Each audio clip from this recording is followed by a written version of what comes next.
सभागार में उपस्थित समस्त श्रोतागणों का स्वागत एवं अभिनंदन। आज मुझे एक ऐसे व्यक्तित्व का परिचय कराने का सौभाग्य हुआ है जो कि न एक गुरु, एक प्रेरक, एक शिक्षक, पूर्ण रूप से अध्यात्म में जुड़े हुए एक दार्शनिक, जिनका की झुकाव मात्र 8 वर्ष की उम्र से ही अध्यात्म की ओर जुड़ गया था। ऋषिकुल परंपरा को मानने वाले आज राष्ट्र के नव निर्माण में लगे हुए हैं। कार्यक्रम को बहुत लंबा होना है, आप सबकी बहुत इच्छा है सबको सुनने के लिए, इसलिए मैं बहुत ही संक्षिप्त में बताना चाहता हूँ। आप पावन चिंतन धारा आश्रम की स्थापना किया है, जिसका उद्देश्य बच्चों में, नवयुवकों में राष्ट्र के निर्माण के प्रति जो वो कर सकते हैं वहाँ उसकी ट्रेनिंग दी जाती है। उस संस्था से करीब 12,000 से ज़्यादा फॉलोअर से जुड़े हुए हैं। एक लाइन में बोला जाए तो आपका उद्देश्य हमारे राष्ट्र के युवकों को, नवयुवकों को एक संपूर्ण मानव राष्ट्र निर्माण के लिए प्रस्तुत करना है। थोड़ा सा ब्रीफ आपकी शिक्षा के बारे में। आपने MA फिलॉसफी, उसके बाद PhD करने के बाद इसमें आप दिल्ली यूनिवर्सिटी में अध्यापन से जुड़े हुए हैं। आपको अगर आपने देखा होगा कि बहुत सारे TV चैनलों पर डिस्कशन करते हुए आपका जो मेन मोटो होता है कैसे हम राष्ट्र का निर्माण करें। आप इंडो बलोच फाउंडेशन के पूर्व अध्यक्ष भी रहे हैं। तो मैं प्रस्तुत करूंगा, मैं चाहूंगा कि हमारे बीच में आपका पवन सिन्हा गुरु जी प्रस्तुत है, क्योंकि आके हम लोग को संबोधित करें। धन्यवाद।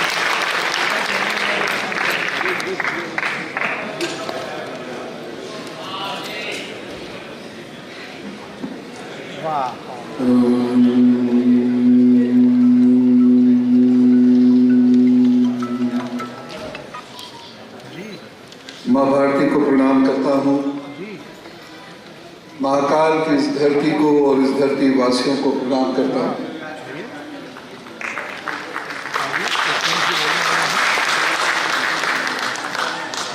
काशी से मेरा नाता ननिहाल का भी है, तो अपने जितने भी मेरे मामा मौसी यहाँ बैठे हैं सबको प्रणाम करता हूँ।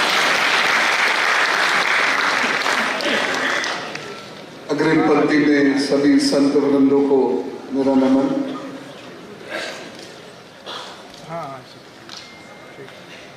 हम जिनकी सदारत में यहाँ हैं, रोटेरियन राकेश जायसवाल जी और उनके सभी मित्रगण, हमारे अग्रज प्रेरणा स्रोत श्री हरिशंकर जैन साहब,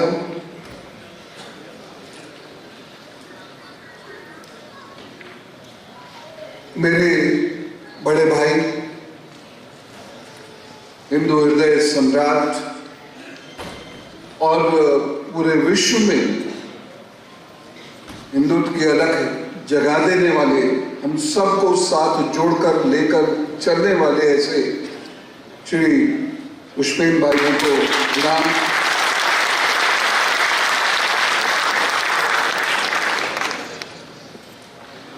जिनको भी आपने सुना, जिनके अनुभव का लाभ लिया, ऐसे कर्नल आवेशन सिंह साहब, एक बेहद संजीदा व्यक्तित्व जिन्होंने जीवन में अपना संघर्ष कभी नहीं छोड़ा, ऐसे ज्ञानपुंज श्री सुशील पंडित जी,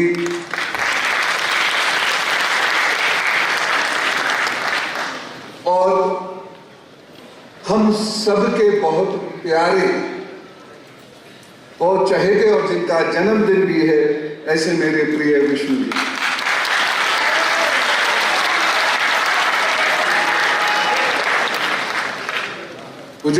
मैं उस दिन टेलीविजन पे लगातार था जब ये मुकदमा चल रहा था, और जब अंदर से ये घोषणा हुई बाबा मिल गए, तो मेरे मुंह से यकलक निकल पड़ा, विष्णु जी महादेव को ढूंढ लाए।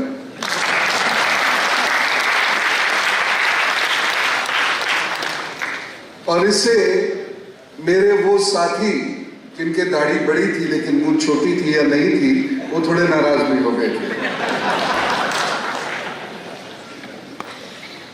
भारत का सपन देने वाले श्री नितिन जी, कर्मठ, सुधीर जी, सुभाष जी और जो 4 नाम अब मैं लूंगा और आप सबसे अपेक्षा करूंगा, उनके लिए आपकी तालियां, आपकी गर्तन ध्वनि बजे। वो है सीता जी, मंजू जी, लक्ष्मी जी और रेखा जी।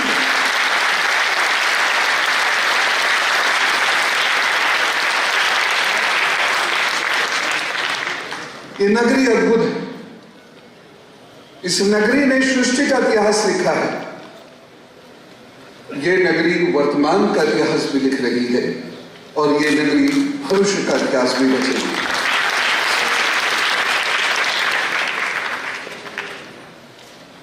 हमारी संस्कृति जितनी कुचली गई, उतनी शायद विश्व की कोई और संस्कृति कुचली नहीं गई होगी।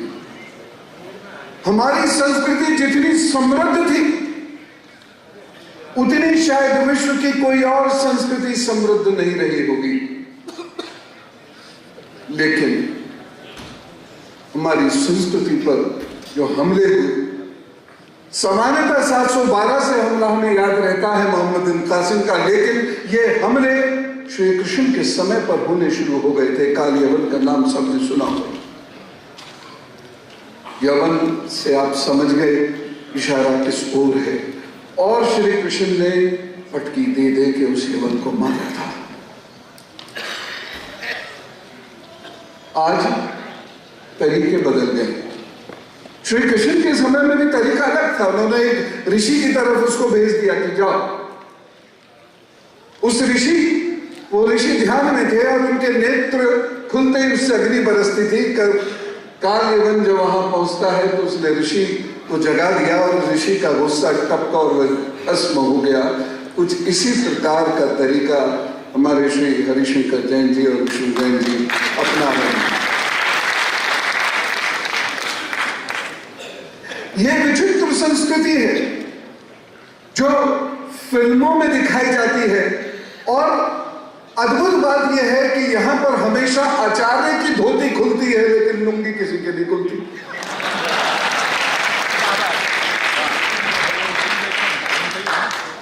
इतना पूर्वग्रह। बाहर से लोग आते हैं तो थोड़ा डर के रहते हैं। जिसके घर में रहते हैं वो उनको आदर सम्मान देता है और वे उसके घर की इज्जत करते हैं, उसकी परंपराओं की इज्जत करते हैं। हमारे यहां बिल्कुल उल्टा हुआ। हमने इज्जत दी और वो हमारे सिर पर आकर बैठ गए। और एक तो ऐसा शहंशाह हुआ जिसका जबरदस्त महिमा मंडन किया गया और उसने हमारे सिरों की एक मीनार बना के रख दी और उसका नाम था अकबर। उसको महान कहा गया। उसको महान कहा गया जिसने लोगों को मारा और उनके जनेऊ इकट्ठे करे और बाद में उसको तोला।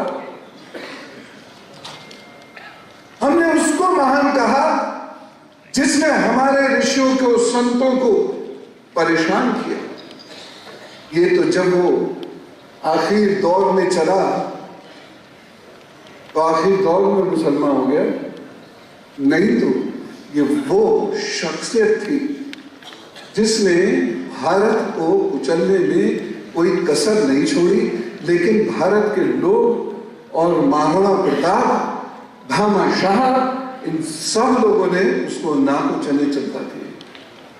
हमारे लोग लिखते हैं कि राणा प्रताप हार गए थे, उसके लोग लिखते हैं कि राणा प्रताप हारे ही नहीं थे, राणा प्रताप पकड़ में ही नहीं आए थे। बताइए।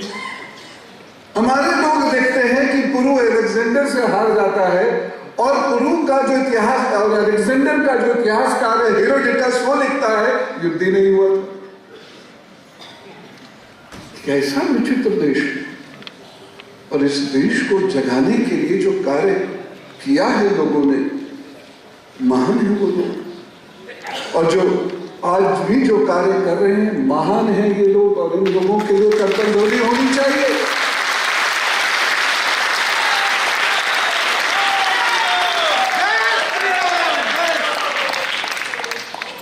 इतने विरोधाभास है यहां पर, उसके मध्य काम करना बहुत सरल नहीं।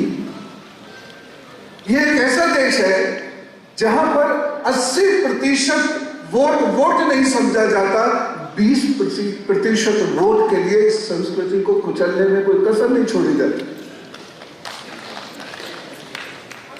खाली होनी चाहिए इस बात।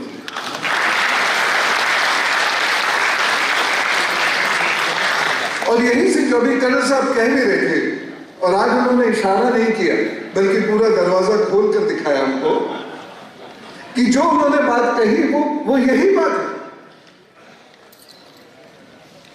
और ये हमारे ऊपर एक बहुत बड़ा खतरा है। हिंदू अर्थव्यवस्था एक हुआ करती थी।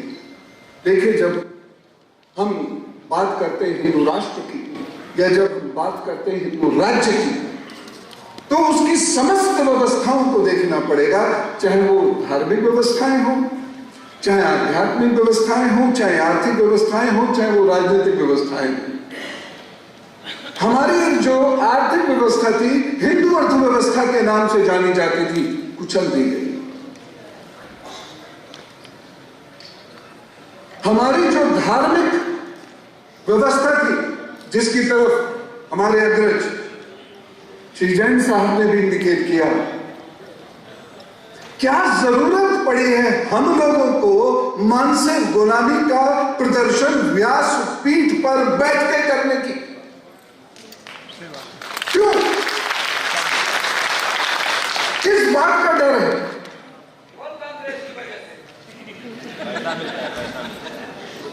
पीछे से कमेंट बहुत शुद्ध आ रहे हैं।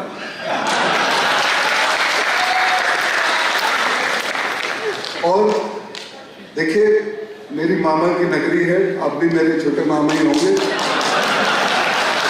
मुझे यह माइक की जरूरत पड़ रही है, आपको नहीं पड़ रही?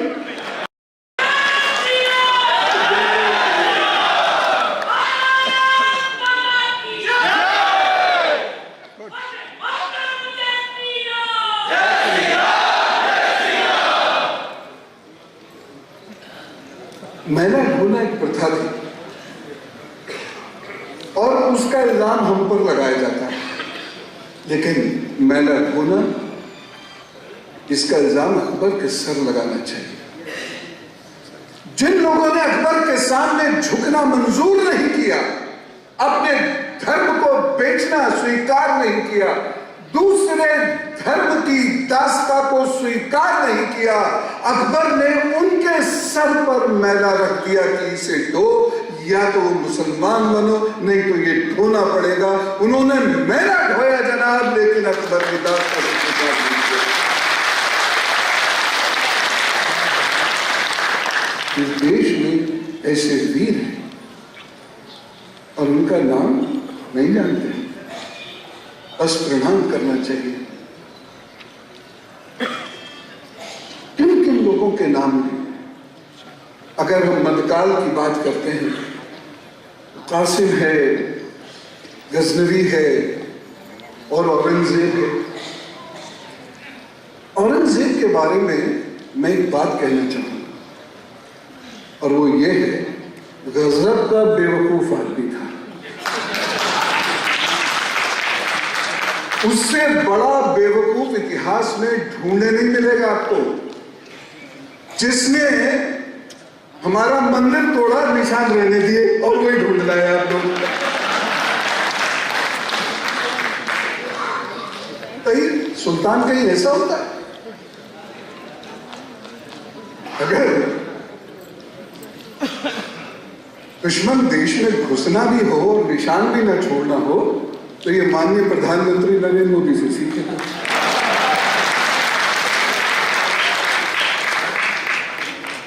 उसके बाद औरंगजेब ने एक और बड़ी बेवकूफी की। मां से आलमगीर लिखवाई। साकी मुस्तैद को अपॉइंट किया कि तू मेरा इतिहास लिख।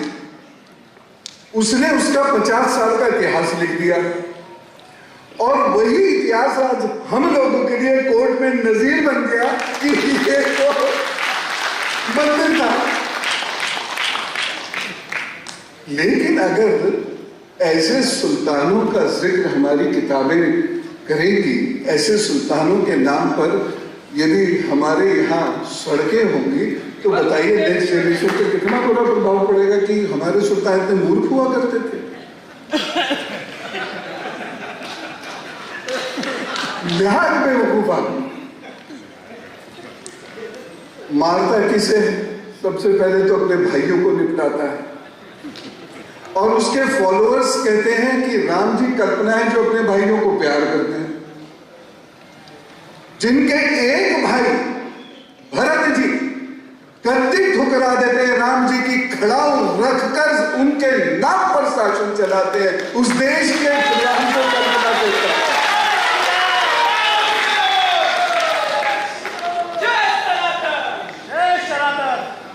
जय सनातन। ये भारत है। अभी कुछ दिनों पहले एक चैनल है इंडिया न्यूज, उस पर डिबेट हो रही थी। वो किसी पाकिस्तानी को पकड़ रहा है, हैदर। सामने पाकिस्तानी हो तो लो ब्लड प्रेशर हाई वैसे ही हो जाता है। हमें भी गुस्सा आ जाता है, बहुत रेयर ही आता है, लेकिन अगर आता है तो उसे देखकर आता है। और ये चीज हमको कर्नल सिंह साहब ने सिखाई। वो कहता है हमने तुम्हारे ऊपर सदियों तक राज किया,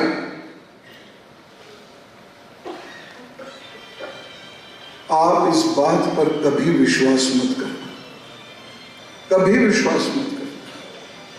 एक छोटा सा इलाका था मुगलों के पास। दक्षिण में मुगल कभी नहीं गए, उत्तर पूर्व में मुगल कभी नहीं गए। मराठाओं ने मुगलों को डांट के भगाया, फिर मार के भी भगाया।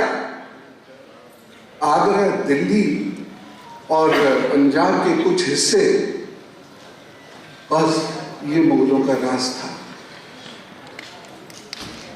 कभी ये मत सोचना कि वो हमारे हुक्मरान रहे, नहीं रहे। और जो थोड़े बहुत टिके भी तो ये उन लोगों की वजह से टिके जो हमारे ही बीच में से गद्दारी कर गए।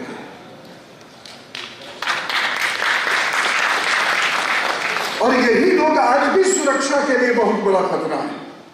जरा सोच के देखिए, मैं 2-3 उदाहरण प्रस्तुत करना चाहता हूं। आंखें खुलनी चाहिए। आज आप जो इतना समय दे रहे हैं हम लोगों की झोली में, आंखें खुलनी चाहिए सबकी। जब अंग्रेज गोली चलाता है जलियांवाला बाग में, तो उसकी फौज में कितने लोग होते हैं जो अंग्रेज थे? जरा बताइए। जब डांडी मार्च होता है और लठ चलते हैं, तो लठ चलाने वाली जो पुलिस है उस वक्त, उसमें कितने लोग होते हैं अंग्रेजों के? 80,000 से 1 लाख लोग तो अंग्रेज कुल मिला के रहे हैं बस।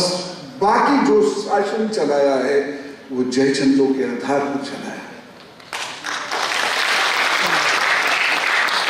और सरकार इन्हें नहीं पहचान सकती आसानी से, हम पहचान सकते हैं, क्योंकि हमारे बगल में बैठा हुआ होगा तो हम उसको पहचान जाएंगे। उसका बाइकआउट करना शुरू कर दो, चाहे वो आपका जीजा भूपा ही क्यों ना हो। यही 2 ऐसे रिश्ते हैं जिसका बाइकआउट करना बहुत मुश्किल है।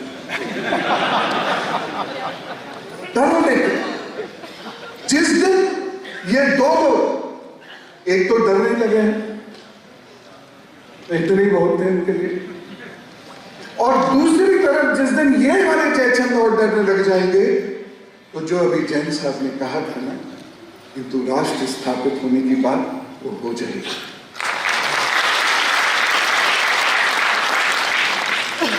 किसने राम को कल्पना बताया था? कौन वो केस लड़ा था? सब समझ में आ रहा है। तो हम लोग कहीं हारते नहीं, हम हारने वाली कौम है ही नहीं। हम पहले ही जीतने के लिए हुए। और कैसी जीत? जिस जीत में प्यार है। हम कब्जाते नहीं हैं। हमारी संस्कृति इतनी प्रचंड है, इतनी सुंदर है, इतनी खूबसूरत है कि लोग इसे स्वीकार कर लेते। इस देश में नहीं, इस देश के बाहर ये जो आंतरिक सुरक्षा को खतरे हैं, ये लोग जो स्लीपर सेल का काम करते हैं, इन्हें समझने की जरूरत है। रेलवे स्टेशन और फौज के मूवमेंट की जो मेजर रोड्स हैं, वहां पर मजार का क्या मतलब? आप इस सदन से आवाज दीजिए, इस सदन से बताइए, क्या इन मजारों की इंक्वायरी होनी चाहिए कि नहीं होनी चाहिए?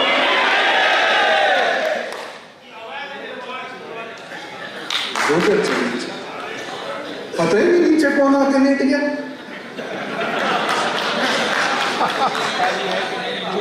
अच्छा, मजे की बात यह है कि जिस इस्लाम के लिए वो लड़ते हैं, वही इस्लाम इसको शर्त बोलता है। वहां मजारों की पूजा नहीं हो सकती, लेकिन उसके नीचे कोई साहबान लेटे हुए हैं और बाकी ऊपर से उनको चद्दर कंबल चढ़ा रहे हैं। इस्लाम के भी नहीं हुए भाई, ये अजीब सी बात है।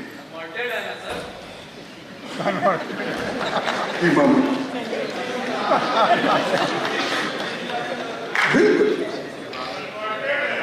और ये जो मज़ारे हैं, ये आपको ज्यादातर कुछ स्ट्रेटेजिक लोकेशंस पर मिलेंगे। प्रोफेसर सरिता पांडे जी की रिसर्च है, अब तो वह नहीं रही इस दुनिया में। जेएनयू में उन्होंने रिसर्च की थी राजस्थान के मज़ारों पर।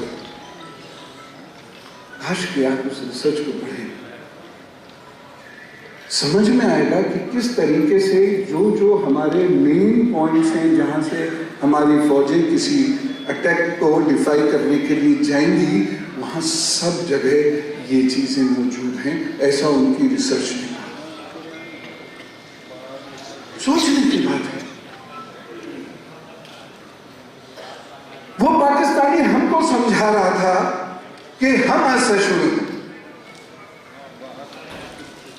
मैंने उनसे कहा कि जब देश आजाद हुआ था हमारा, तो तुम्हारे यहां 428 बड़े मंदिर थे, आज कुल 20 हैं, जिसमें अकेले सिंध में 11 है। कहां गए बाकी 408 मंदिर? असहिष्णु कौन है? और हमारे यहां मस्जिदें देख लो, बढ़ती चली जा रही है, बढ़ती चली जा रही है, बढ़ती चली जा रही है। हमारे यहाँ वक्फ बोर्ड बढ़ता चला जा रहा है, पुष्पित पल्लवित होता चला जा रहा है। आपके यहाँ मंदिर घटते चले जा रहे हैं।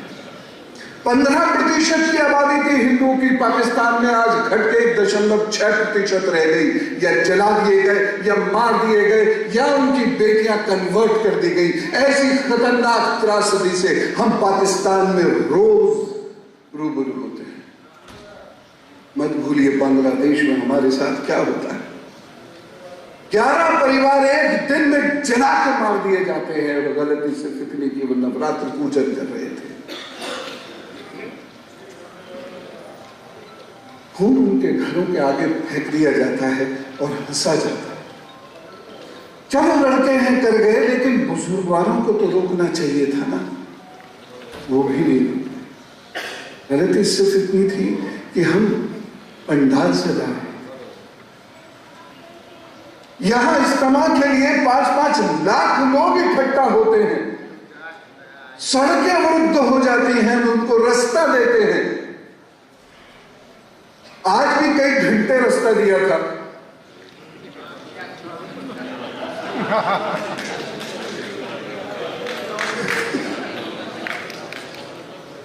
लेकिन असहिष्णुता जहां है, समस्या क्या है? जहां असहिष्णुता है वहां वो चीखते बड़ी जोर से है, और जहां सहिष्णुता, सरलता और सरसता है, वहां चीखना अभी शुरू कर दिया है, और वो भी सब मिलकर नहीं चीख रहे।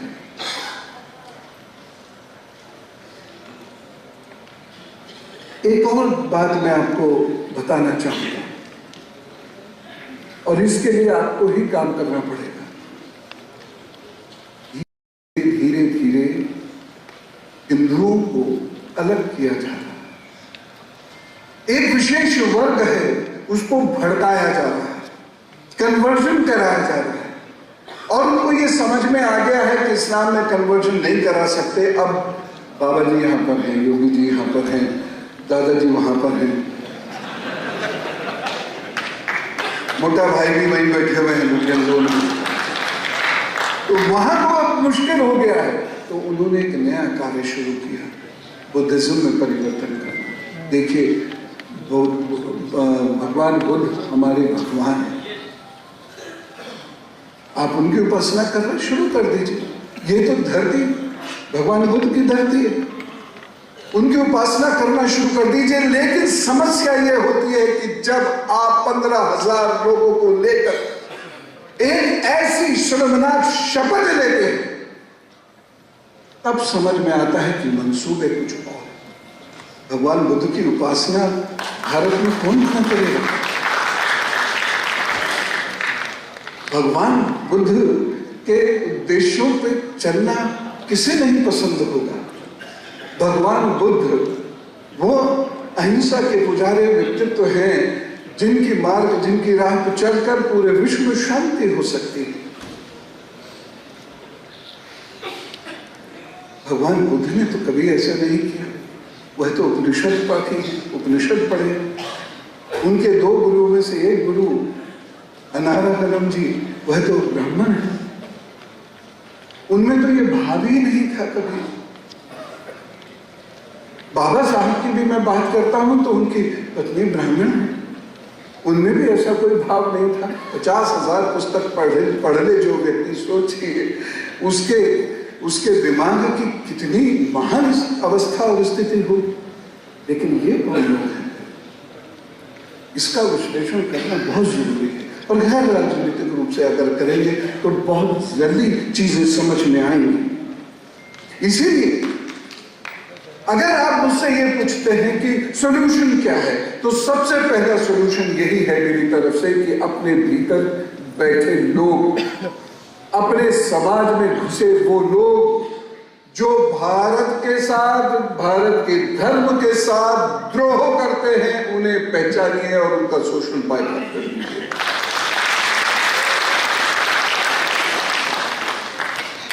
दूसरा उपाय, धर्मशास्त्र को पढ़िए। तो और मैं सदा से इस बात को कहता हूं, धर्मशास्त्र को पढ़िए। जिस दिन धर्मशास्त्र को पढ़कर उसका पालन करने लगेंगे हम लोग, पूरी दुनिया हमारा मजाक उड़ाना बंद कर देगी। प्रशांत भूषण जी का वह स्टेटमेंट आपको नहीं याद है जिसमें उन्होंने श्री कृष्ण जी को रोमियो कहा? तो मिल गए टीवी पे। लेकिन कहीं ना कहीं गलती हम भी करते हैं, कहीं ना कहीं यह गलती हमें भी अपने से दूर करनी पड़ेगी। अपने धर्म को पढ़ना होगा और साथ ही साथ हमें लगातार यह प्रयत्न करना होगा एक निजी स्तर पर और दूसरा सब लोगों को मिलजुल कर संवेद्य स्तर पर कि इतिहास की पुस्तकें सही रूप से पुनः लिखी जाए।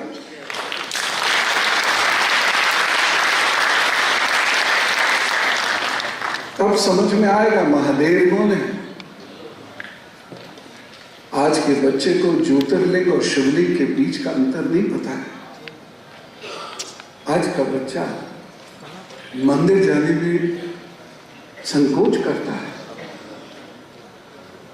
यह अंतर तब मिटेगा जब हम उसका मर्म समझेंगे या ऑथेंटिक रूप से सुनेंगे, नहीं तो अल्लाह मौला ही।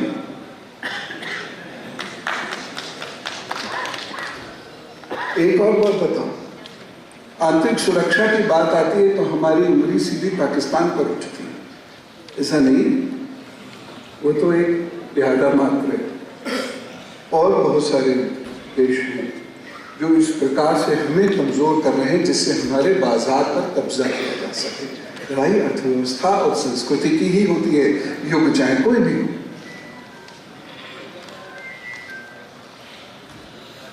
अगली बात जो मैं कहना चाहूंगा वो ये है कि अपने घर में धार्मिक माहौल उत्पन्न कीजिए, जिससे बच्चों को ये लगे कि जो धर्म हमारे माता पिता मानते हैं वह वास्तव में मानने योग्य है।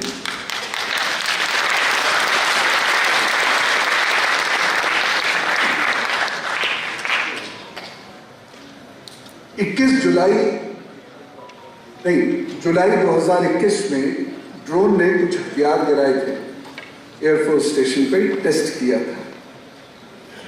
ये एक बहुत बड़ा खतरा है। जब भी कोई भी ऐसा, वो अलग किस्म के ड्रोन्स होते हैं, उनको कभी भी उड़ता हुआ अगर आप देखें बाबा के आसपास, अर्क हो जाए, पुलिस को इन्फॉर्म कर दें, क्योंकि बड़े ड्रोन्स लाइसेंस के बिना उड़ाए नहीं जा सकते। शादी ब्याह के फूल तो बरसाए जा सकते हो, तो कोई दिक्कत नहीं, ज़्यादा ऊंचा उड़ता भी नहीं, लेकिन बड़े ड्रोन से अधिक हैं और उनकी जो स्पीड है, आपको आश्चर्य होगा, 150 से 900 माइल्स पर आवर तक की स्पीड है। सोचिए वो कितना बड़ा हथियार फेंक सकता है। तो पुलिस को इन्फॉर्म जरूर कर दीजिएगा। चलते चलते मैं 4 लाइनें आपके सामने रखना चाहता हूं और हृदय से लिखी है। हृदय की आवाज हृदय तक पहुंच रही है। अपना इतिहास, ध्यान से सुनिएगा, अपना इतिहास पन्नों में छिपने न दो। अपना इतिहास पन्नों में छिपने न दो, अपनी दास्तानें धूल में मिलने न दो। अपना इतिहास पन्नों में छिपने न दो, अपनी दास्तानें धूल में मिलने न दो। तुम महाकाल की संतानें हो, काल के कपाल पर अपना नाम मिटने न दो।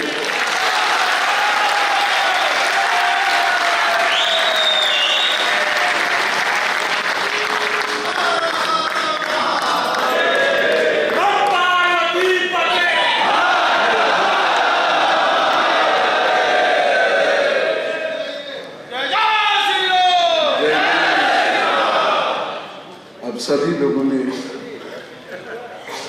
मुझे समय दिया, इसके लिए मैं अनुग्रहित हूँ। आयोजकों का विशेष रूप से अनुग्रहित हूँ।